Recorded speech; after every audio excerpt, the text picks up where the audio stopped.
things, and I'll be asking, if I think of anything specific, I'll ask you. But that's the key that we want to know. How do you help these kids? That's basically it. My name is Jerry Lee. I'm the principal here at Cesar Chavez Charter High School in Deming, New Mexico. I really have lost track of how many years I've actually worked in education. 38 years, 39 years. I'm a retired Texas educator. I actually live in El Paso. Back when I started in education, I taught English, I coached baseball, I was a head football coach, I was an athletic director, transitioned into school administration, and I did most of my work in Lubbock, Texas, and my last job in Texas was to be the principal at Isleta High School in El Paso. That's where I retired, and that's where I still live. I have since worked a couple of years in Ruidoso as an assistant principal at Ruidoso High School, and now I'm here in Deming as principal at this charter school. That's basically the gist of my bio and work experience. Tell us a little bit about this school. Stan Lyons is our director, and as soon as he got this job almost 4 years ago now, he hired me to come be his principal. The school is comprised of kids who haven't previously been successful in school. All of the kids that we take have previously been unsuccessful for one reason or another. They're behind on credit. Some kids have dropped out of school.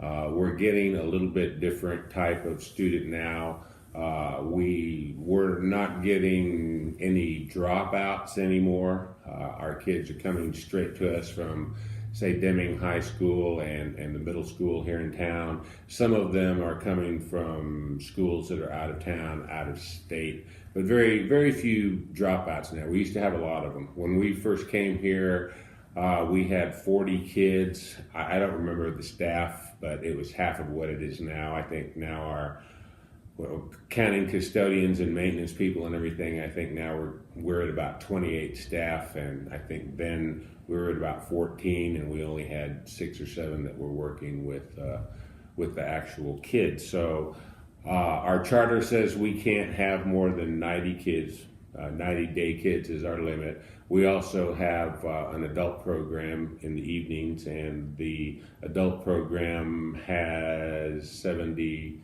young adults in it, and so we serve those young adults as well. So that's the makeup of the school. So the kids that we take, these are kids that need us, and need us mean they're not functioning well in a regular school, but we're also looking for kids that can fit. We actually refer to ourselves in the way we function as a family, and everyone has bought into that family concept. The kids have bought into the family concept. The staff has bought in. We function like a family. So anytime we have to visit with the kids or even the staff about anything that goes on here, the first thing we always ask is that what a family would do? Would members of a family do that? So that's the general description of how we function here. What is your philosophy on dealing with students overall? Your big picture philosophy. There has to be expectations. The expectations have to be clear. The expectations have to be simple. Most schools that I have been in, and even myself as a principal and assistant principal in bigger schools in Texas, you have quite an extensive discipline management plan. And, it's all laid out, a whole long list of offenses that can be committed, and then the number of times you commit those offenses, and you get right here on this grid, and that's what happens to you if you do this in this part of the grid. Well, we don't have any of that. I don't know one parent anywhere that has a discipline management plan for his kids. So this is a family, and I'm the grandfather here. I don't have a discipline management plan. We have a very simple concept. We follow a thing called the fish philosophy. I didn't make it up. It's a real philosophy. Google it. There's a book written about it. It has 4 points, just 4. And those points are be there, make their day, choose your attitude, and play. Those are the points of the fish philosophy. We add a fifth point that involves coming to school and working. We call that rowing the boat. I actually stole that from a football coach named P.J. Fleck, who's the head football coach at the University of Minnesota. That's his mantra, row the boat. If you're working, you're rowing the boat. And if you're not working, you're dead weight in the boat, and we got to throw you out. That's just how it works. So you show up every day, you follow the 4 points of the fish philosophy, you row the boat, you're going to be successful here. That's it. That's what you have to do. You got those 5 things. Fish philosophy and row the boat, maybe that's a little bit broad, but the kids understand all behaviors at school fall under those 5 points. Everything. Good, bad, ugly, otherwise it's either part of those philosophies or it's not. And the kids know, they can tell you. Did that fall under the fish philosophy? No, Mr. Lee, it's not. Can we do that better? Yes, Mr. Lee, we can. So that's all the kids have to do. They have to remember those 5 points, and they have to show up every day and work. Okay, so we've kept it simple. We don't have a long list of stuff. We're not trying to cover our rear ends as educators all the time.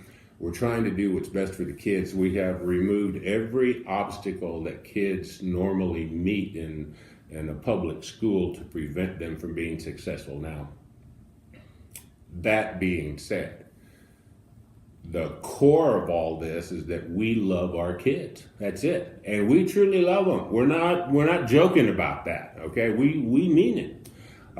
We have just been lucky to assemble a staff of people who loves kids. And our particular brand of kid especially, our border town kids here, our kids that come from, low socioeconomic backgrounds, kids come from poverty, kids that come from a drug culture, kids that come from broken homes, kids that come from no homes. Those are our kids. And because of these social and economic deficiencies that they have to deal with, that's why they're not successful in school. It's not because they're stupid. It's not because they're bad kids. It's not because of any of the labels that we normally want to hang on kids. It's that their lives are so difficult they don't have time for school. So you can imagine if you're impoverished, there's not enough money in the home to pay the rent. There's not enough money in the home to buy groceries. The kid goes home. He has 3 or 4 younger siblings that he has to take care of, which completely robs him of a normal teenager life when school's out. The kid's not living a normal life. He's deprived of all of his, basic human needs. And then he comes to school and he gets chewed out by his math teacher because he didn't do his geometry homework. How much sense does that make? It makes 0 sense. So we have taught our staff to understand that. Our staff's very sympathetic to our kids' situation and situations, and we love our kids, and the kids know it. They know it. So quite frankly, they love us back, and they'll work for us. And so they show up every day and they work. Our attendance rate has gone from about 50% to about 85% now. Our passing rate has gone from about 60% to getting close to 95% now. Our dropout rate has decreased by 40%, and our graduation rate has increased by 10%. All this in the past 3 years. And that's simply because we love our kids. And our kids respond by loving us back. You have to have that and that kind of trust to have a situation where kids will come to school, they believe what we tell them. They do what we ask them because we have earned the right to ask them to work. Because we have earned the right to correct them if they're not behaving in a way that we would prefer that they behave. And kids are kids, they're going to misbehave, and it's not because they're bad, it's because they don't know, and we're not mean to them when we point out that they're not doing the right thing. We do it in a loving way. And so we're able to affect behaviors without causing conflicts between us and them.